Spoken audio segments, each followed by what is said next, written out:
حضرت ابو ہریرہ رضی اللہ تعالیٰ عنہ ارشاد فرماتے ہیں، مسند امام احمد بن حنبل میں روایت موجود ہے، فرماتے ہیں میں نے عرض کی یا رسول اللہ صلی اللہ تعالیٰ علیہ وآلہ وسلم، میں آپ کو دیکھتا ہوں تو میرا دل بڑا ٹھنڈا ہو جاتا ہے، میری آنکھوں کو چین نصیب ہوتا ہے، حضور مجھے آپ ہر چیز کی خبر دے دیں، مجھے کچھ عطا کر دیں۔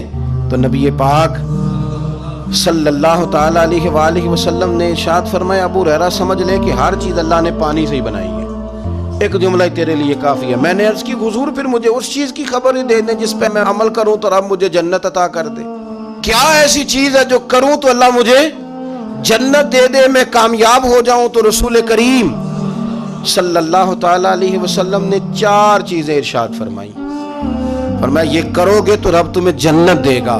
یا رسول اللہ کون سی؟ حضور نے فرمایا سب سے پہلے کھانا کھلایا کرو۔ پھر حضور فرمانے لگے سلام کو عام کرو، ایک دوسرے کے ساتھ السلام علیکم اس کو پھیلاؤ۔ اور تیسرا حضور نے فرمایا رشتہ داروں کے ساتھ اچھا سلوک کرو۔ اور چوتھا فرمایا رات کو اٹھ کے نماز پڑھا کرو، یہ 4 کام کر لو رب جنت عطا کر دے گا۔ رات کو اٹھ کے نماز پڑھو، کھانا کھلاؤ، صلہ رحمی کرو، سلام عام کرو۔ 3 چیزیں اس حدیث میں حضور نے بندوں کے تعلق سے بیان کی، اور ایک نماز کا ذکر کیا چوتھے نمبر پہ جا کے رب کریم کی عبادت کے تعلق سے۔